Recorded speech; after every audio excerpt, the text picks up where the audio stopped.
Thank you.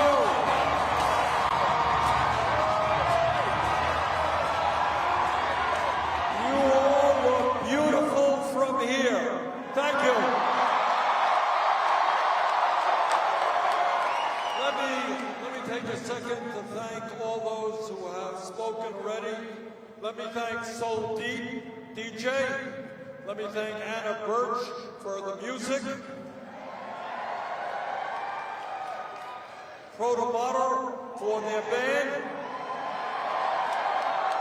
The War and Treaty for their music. Justin Oweno for his remarks. Let me thank Bob King, the former president of the UAW, for all the work that he has done. Let me thank Sean Crawford, a UAW member. Let me thank Councilwoman Mary Sheffield. And let me thank the mayor of Jackson, Mississippi for being with us, Chungway Lumumba. Let me thank Dr. Cornel West. And let me thank your very own outstanding, remarkable Congresswoman, Rashida Tlaib.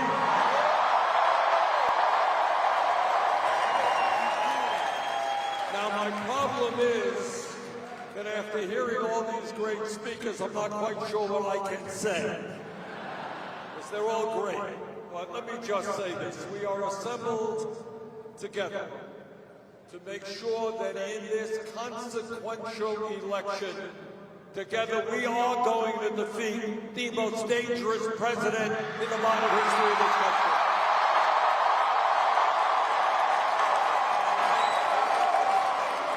We are going to defeat Trump because the American people, no matter what their political views may be, understand we cannot have a pathological liar in the White House.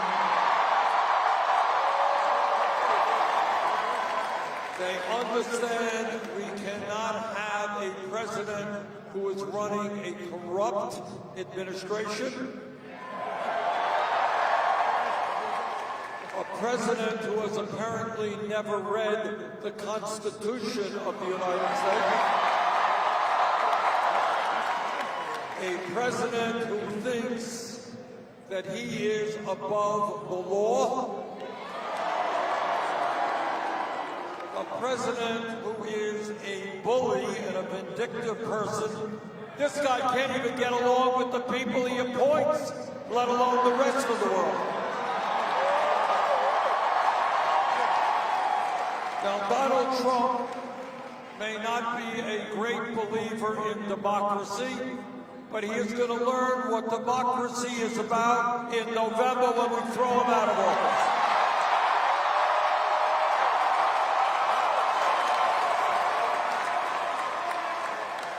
Now, Trump is not only a liar, he is a fraud. This is a guy who came to Michigan in 2016 and he said, you know, folks, I am going to provide health care to everybody. Remember that?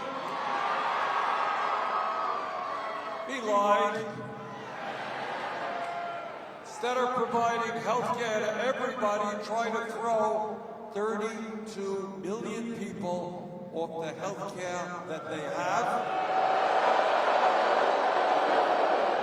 and do away with the protections for people who have pre-existing conditions. Trump said his tax plan would not benefit billionaires like himself. He lied. 83% of the benefits over a 10-year period go to the top 1%. Trump said, oh, he was a different type of Republican. He will never cut Medicare, Medicaid, and Social Security. He lied. Look at his last several budget, massive cuts to Medicaid, Medicare, and Social Security.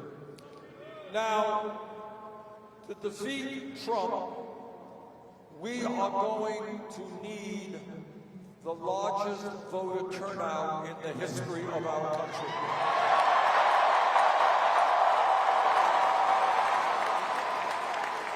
We are going to need a campaign of energy and excitement.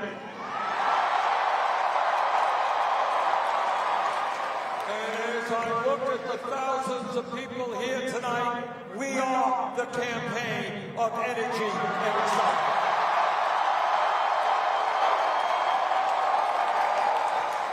We are the campaign that will bring working class people who have given up on the political process back into the polling booths. We are the campaign that will significantly increase voter turnout in the general election among young people.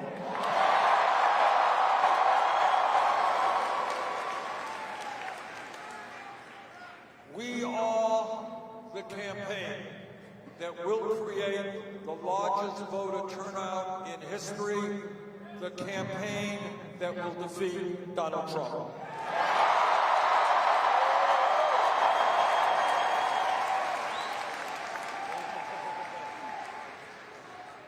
When this Democratic primary process began way back when, there were 20 candidates who were competing.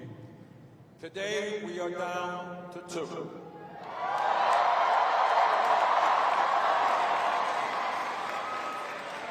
And let me just say this.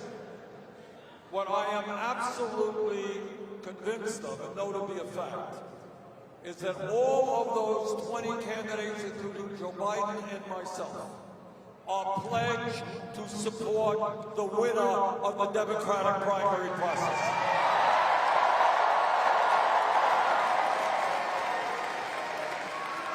Joe Biden has said, if I win, he will support me.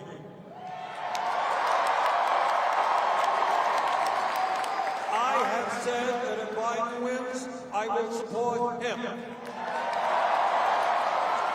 Because all of us know that while we have differences, and I'm going to talk a little bit about those differences tonight, that at the end of the day, we come together to defeat Trump.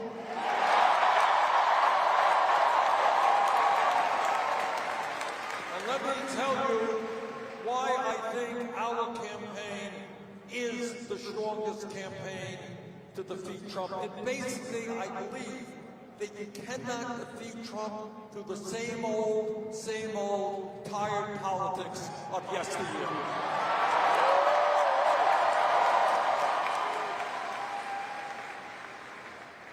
It is hard to create energy and enthusiasm when Joe Biden's campaign has received funding from over 60 billionaires in this country. It is hard to defeat Trump when Joe Biden has a super PAC funded by the very wealthy. And the reason for that is that people instinctively understand. You don't need to have a PhD in political science. People understand that you're not going to stand up for the working class and the middle class when you are dependent upon contributions from the wealthiest people in this country.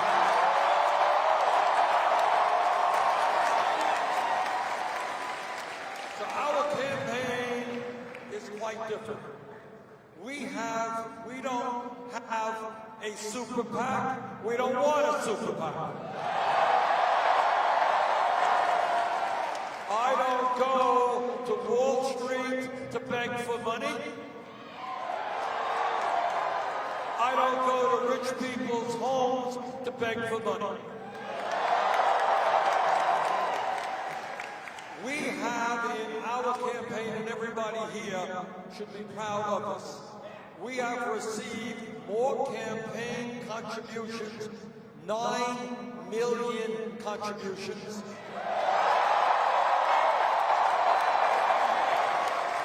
from more Americans, 2 million Americans,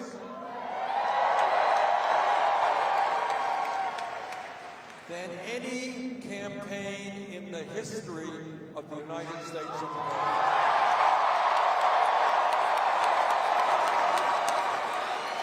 Our contributions come from working class people.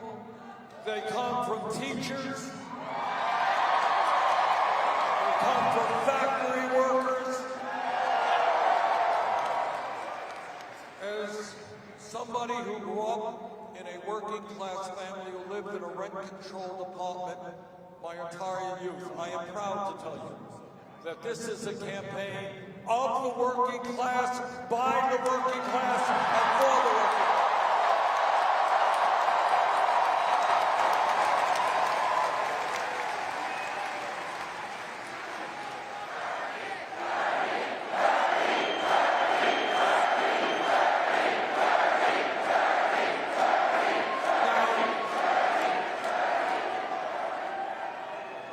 Senator, so I have a huge ego, and I am flattered by all the sounds and the support. But let me be very clear, as I've said throughout day one, this campaign is not about Bernie, it is about you, and you, it's about us. This campaign is not just your traditional political campaign, vote for me, and I'm going to save the world. That's not what this campaign is about.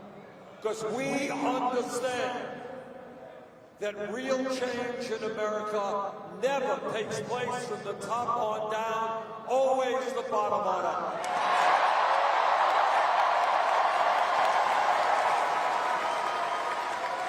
This is us, not me. We are in this together.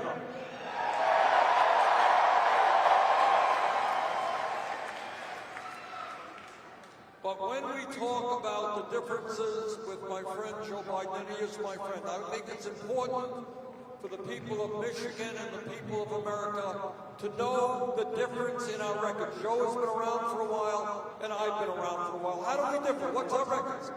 Who stood up when the tone going was tough? That was just a rhetorical question. I didn't expect an answer, but let me start off. Way back under George W. Bush and Dick Cheney,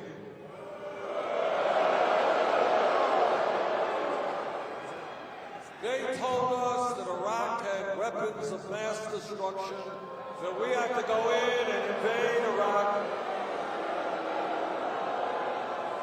I never believed a word they said.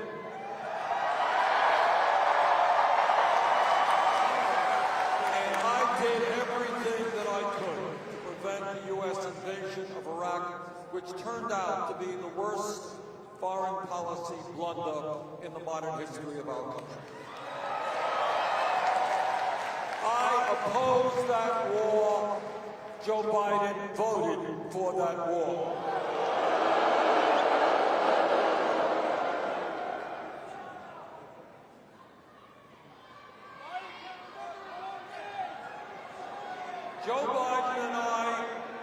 Joe Biden and I have a very different record on an issue of great importance to the people of Michigan, the Midwest, and in fact the whole country.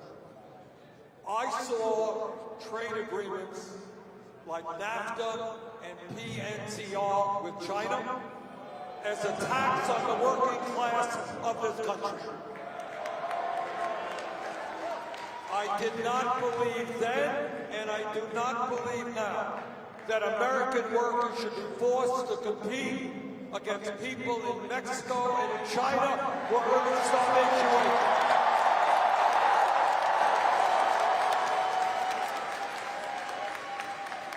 I helped lead the opposition to NAFTA and PNTR with China, which have cost us over 4 million good-paying jobs in this country. And that includes 150,000 jobs here in Michigan, 160,000 jobs in Pennsylvania, and 100,000 jobs in Wisconsin. Now, if we are going to defeat Trump in Michigan, in Pennsylvania, and Wisconsin, it will be very hard for a candidate who voted for these disastrous trade agreements.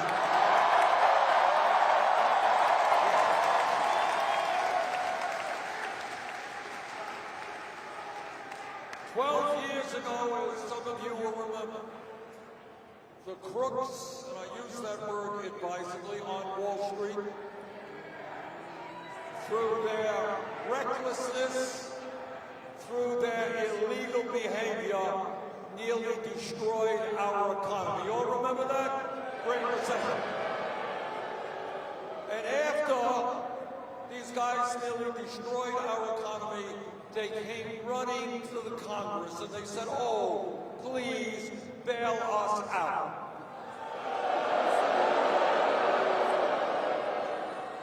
I voted against the Wall Street bailout.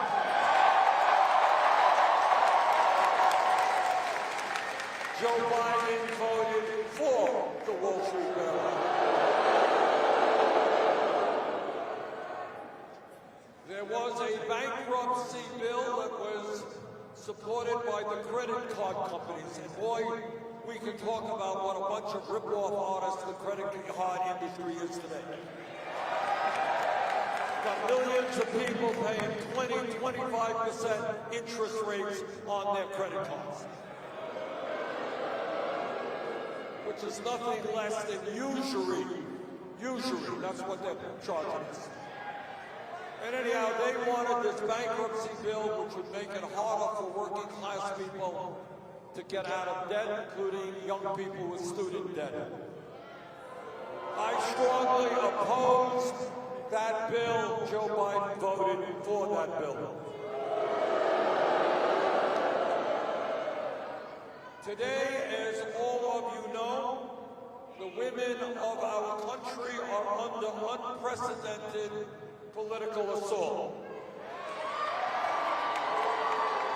And by the way, let me say to the men who are here, if there was ever a moment that we men are going to stand with the women, this is that moment.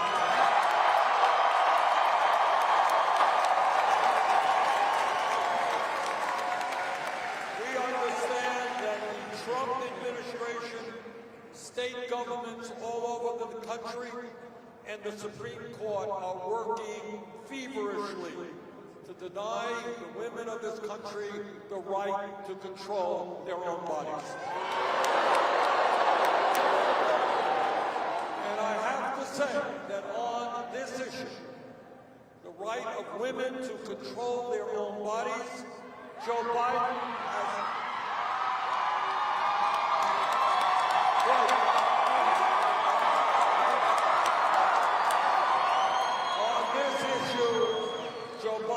has not been consistent and, in fact, has not had a good record.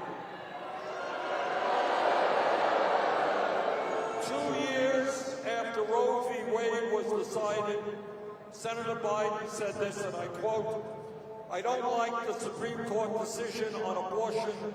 I think it went too far.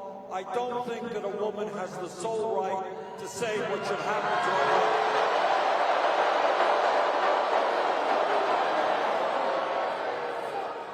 Further, Joe repeatedly voted for the Hyde Amendment, which denies low-income women access to Medicaid funds in order to determine their own reproductive decisions.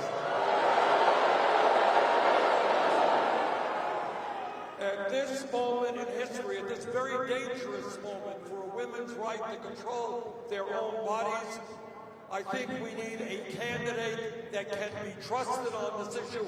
I am proud to tell you I am a 100% pro-choice voting woman.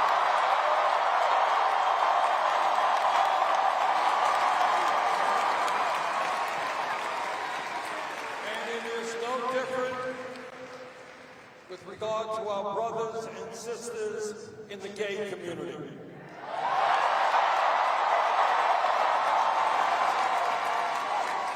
Today, thank God it is relatively easy to be a champion of gay rights. But as some of you know, some of the older folks here know, that was not the case 25 years ago. 25 years ago, if you stood up for gay rights, you took a political risk. At that time, some 25 years ago, I stood with the LGBT community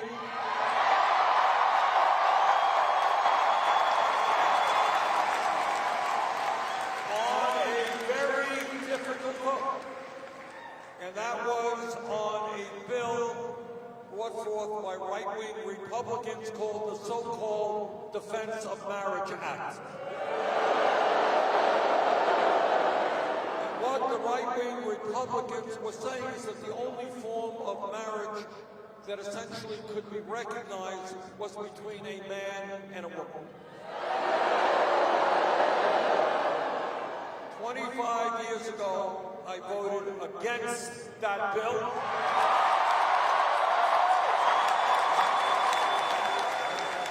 Because I believe then and I believe now that people have a right to marry whoever they want, regardless of their gender.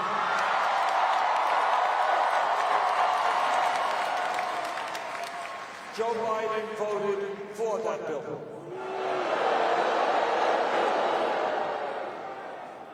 We are going to win this campaign, and we're going to win here in Michigan.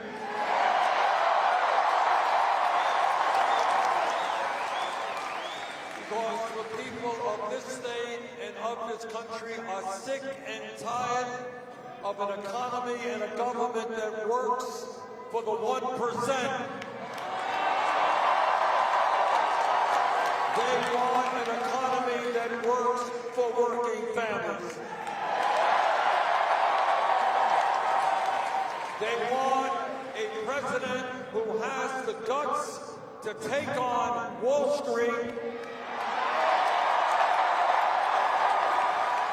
and not just take their money. They want a president who's going to take on the greed of the pharmaceutical industry, who charge us by far the highest prices in the world for prescription drugs. We want a president who will take on the insurance companies and the fossil fuel industry. And we're going to win here in Michigan and defeat Trump because we know that a $7.25 minimum wage is a starvation wage. We're going to raise the minimum wage to $15 an hour.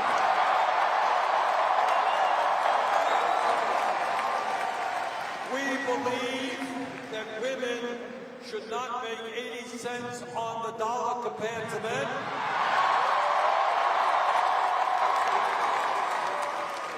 Equal pay for equal work.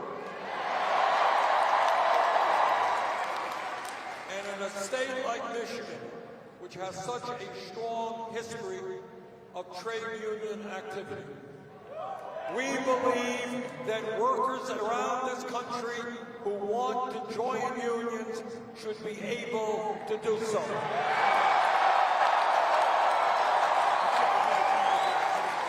That is why we have a proposal that will double trade union membership over the next 4 years. We are going to create millions of good-paying union jobs by rebuilding our crumbling infrastructure. And that includes rebuilding our water systems in America. Whether it is Flint, Michigan, or any place else, I don't want Americans turning on their water tap and seeing toxic, poisonous water coming out of it. And we're going to win this election because we're changing national priorities and putting education at the top of the list.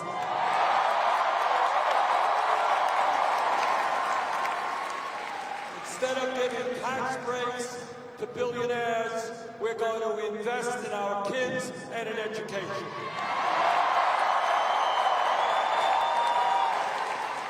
That means universal, high-quality, affordable child care for every family in America. It means tripling funding for low-income Title I public school districts. Because we believe in education, we believe in teachers. And to all the young people who are here, I plead with you, give thought to becoming a teacher. We need great teachers. We need more African-American teachers. We need more Latino teachers. We need more special education teachers. And that is why we're going to fight to make sure that no teacher in America earns less than $60,000 a year.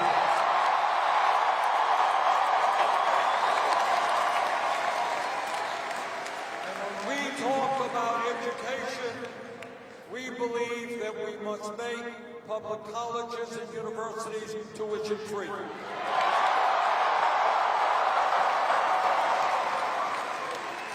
12 years ago, Congress bailed out Wall Street. 2 years ago, Trump and his friends gave $1 trillion in tax breaks to the 1% in large corporations.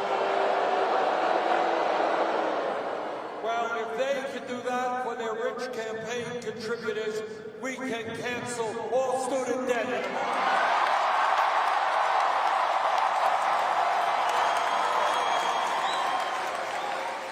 We're going to win this election because we believe that it is time to end the international embarrassment of the United States being the only major country on earth not to guarantee health care to all people.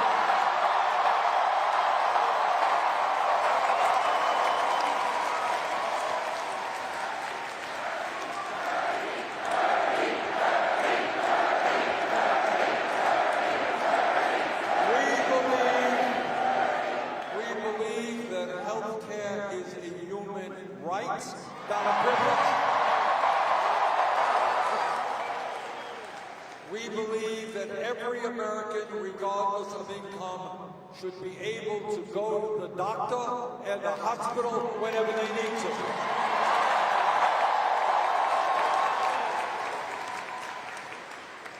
We believe that the United States should not be paying by far the highest prices in the world for prescription drugs.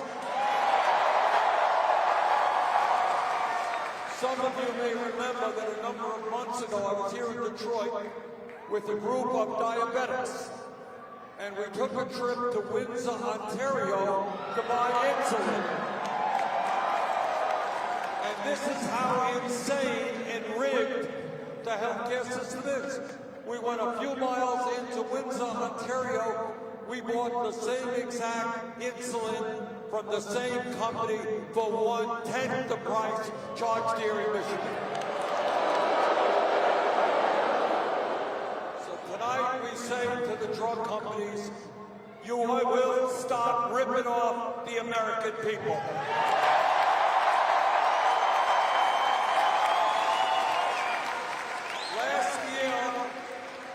Last year, despite the fact that we are paying twice as much per person on health care as the people of any other country, $11,000 for every man, woman, and child, 87 million Americans were uninsured or underinsured.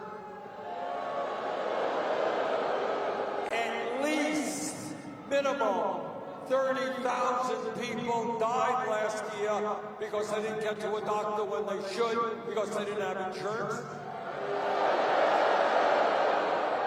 If you can believe it, 500,000 people went bankrupt because of medically related bills.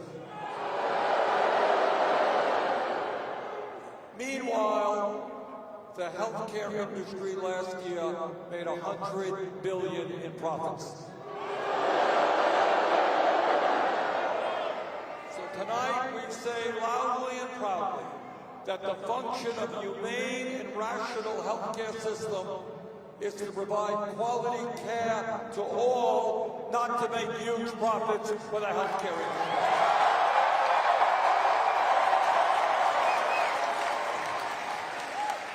Whether the industry likes it or not, we will pass a Medicare for all single-payer program.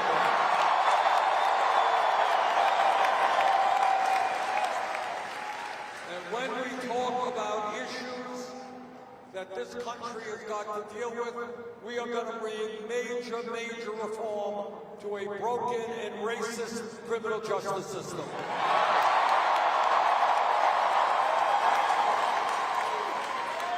This is America. We should not have more people in jail than any other country on earth. And those people are disproportionately African American, Latino, and Native American. Together, we're going to invest in our young people in jobs and education. Not more jails, not more incarceration.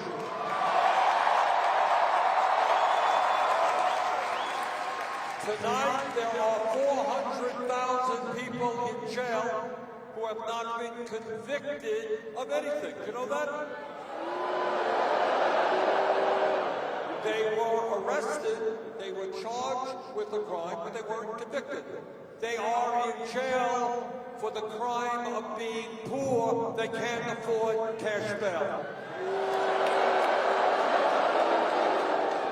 We're going to end cash bail in America.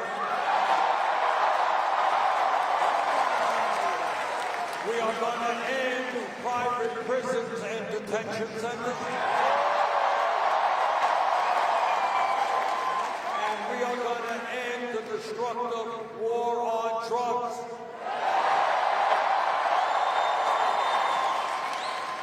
Turns out, as some of you know, there are some things that a president can do by executive order. There are some things that need legislation. Just turns out that by executive order we can legalize marijuana in every state in this country.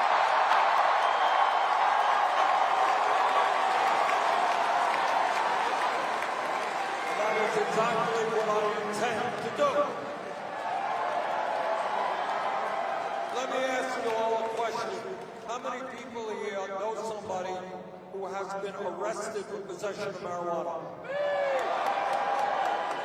That is why we are going to move to expunge the records of those arrested for possession.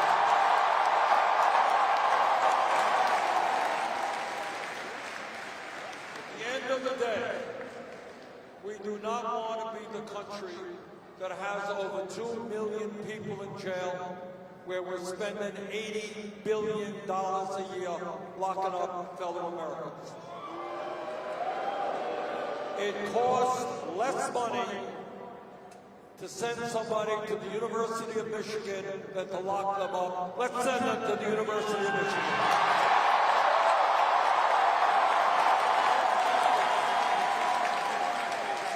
And when we talk about systems that are broken and racist, we are going to bring major change to the immigration system in this country.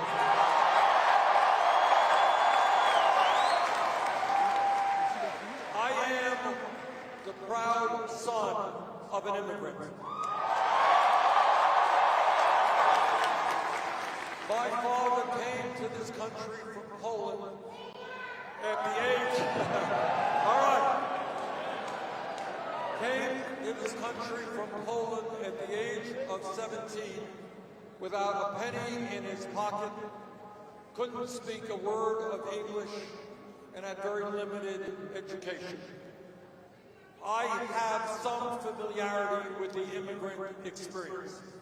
On day one, we end the demonization of the immigrant community.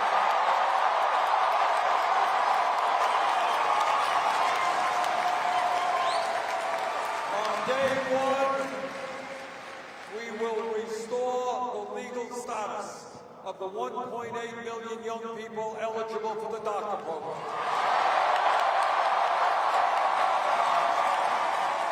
On day one, we begin to change our border policy so that we will never again have federal agents snatching babies from the arms of their mothers.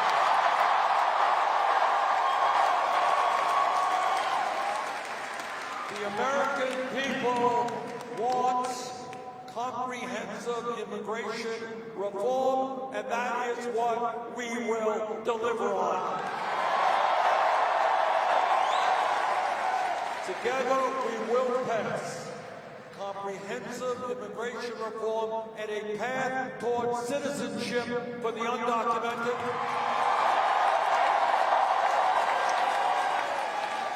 Because that is the right thing to do, and that is what the American people want us to do.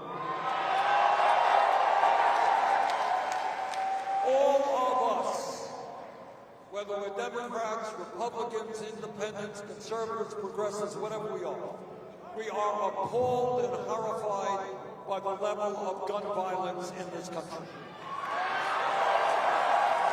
And my promise to you is that we will pass the most far-reaching gun safety legislation ever presented in the history.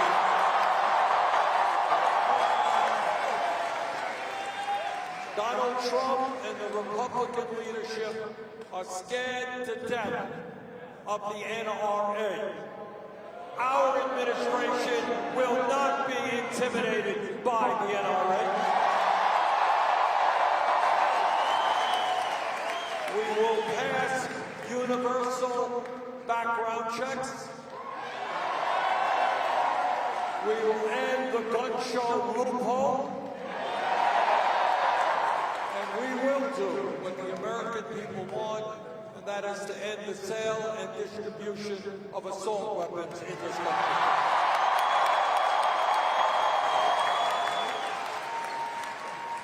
You know, as a senator, I hear a lot of speeches on the floor of the Senate from some conservative Republican senators. And that's a pretty painful experience. And their mantra is, as you know, they believe in small government, they believe in getting the government off the backs of the American people. That's what they say. But I say to those hypocrites, if you believe in getting the government off the backs of the American people, then you've got to understand that it is women who will control their own bodies, not the government.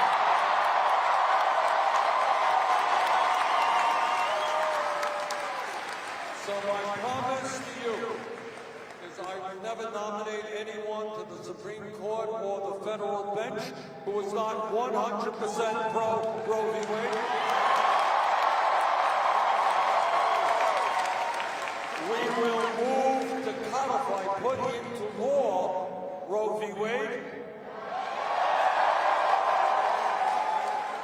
Trump and his friends want to make massive cuts to Planned Parenthood. Well, we got some bad news for them. We're going to expand funding for Planned Parenthood.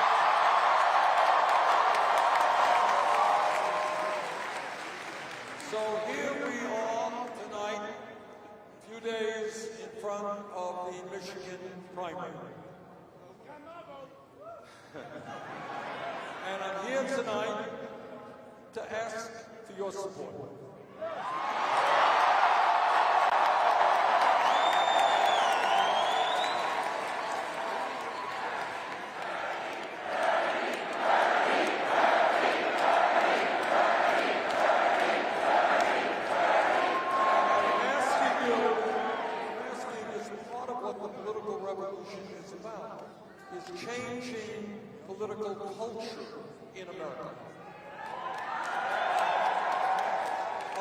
that many of you have friends who think that politics is bullshit, they don't vote, right?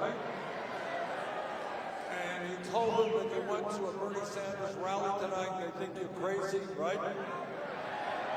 You could have been home doing something productive like watching TV. But here you are. And it is important to start talking to your friends and say, you know what? Stop complaining about high rents. Stop complaining about low wages. Stop complaining about racism and sexism and homophobia. Stop complaining about climate change.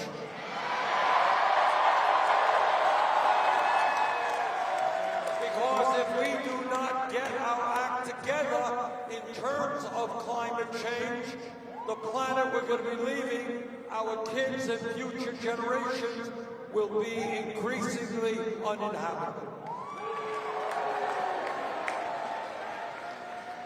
And tell your friends to stop moaning and groaning about student debt. Tell them that you're tired of hearing them complaining, that instead of complaining, they got to stand up, fight back, and get involved in the political process.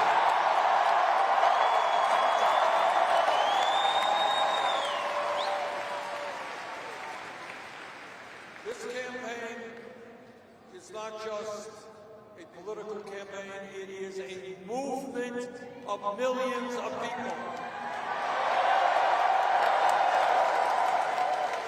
Trump and his friends, in a very calculated way, think they can win re-election by dividing our people up based on the color of their skin, based on where they were born, based on their religion, based on their sexual orientation. We got a secret for Trump. It ain't gonna work, Donald. You're trying to divide us up. Our campaign is gonna bring us together. Black and white and Latino, Native American, Asian American, gay and straight, we're going to stand together. We're sick and tired of the hatred and the bigotry coming out of Washington.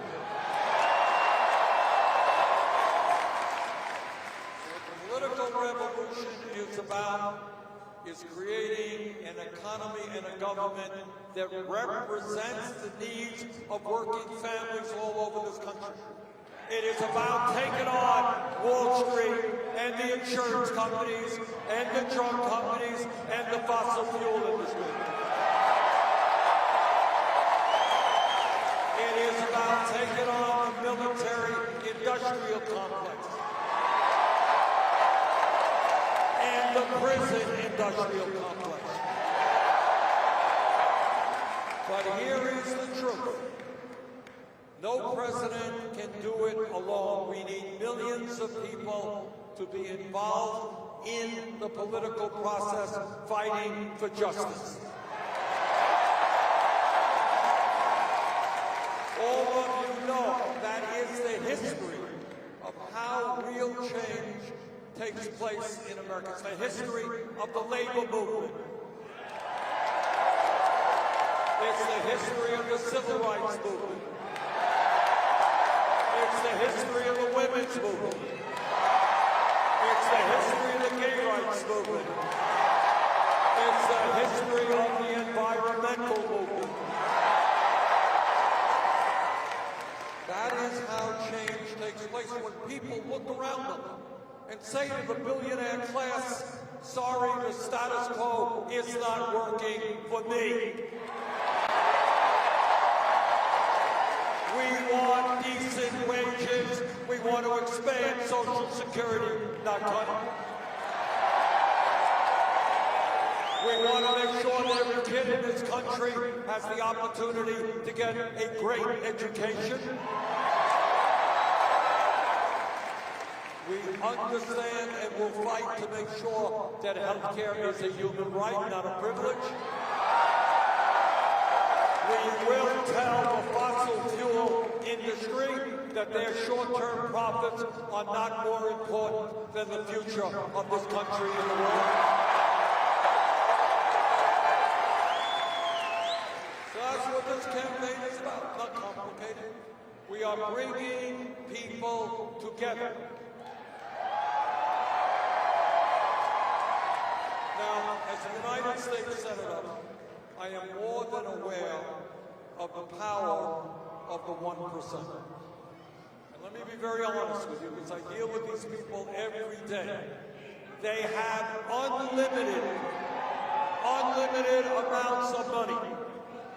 They own the media. They are the people who buy and sell politicians. They determine whether jobs stay in Michigan or go to Mexico or China. These people have enormous power, and they have created, over the last 50 years, more income and wealth inequality in America than we have seen in 100 years. Created an economy where 3 people now own more wealth than the bottom half of American society. They have created an economy where billionaires are trying to elect the next president. I don't have a PhD in economics. I don't have a PhD in math.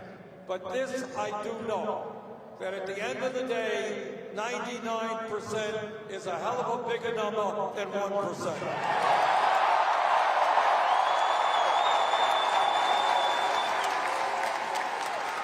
So our job now is to stand together around an agenda which works for all of us, not just the 1%. Our job now is to win the primary on Tuesday here in Michigan. Our job is to win the Democratic nomination. Our job is to defeat Donald Trump.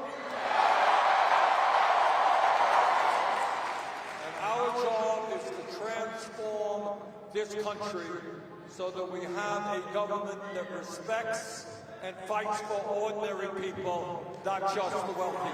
Thank you all very much.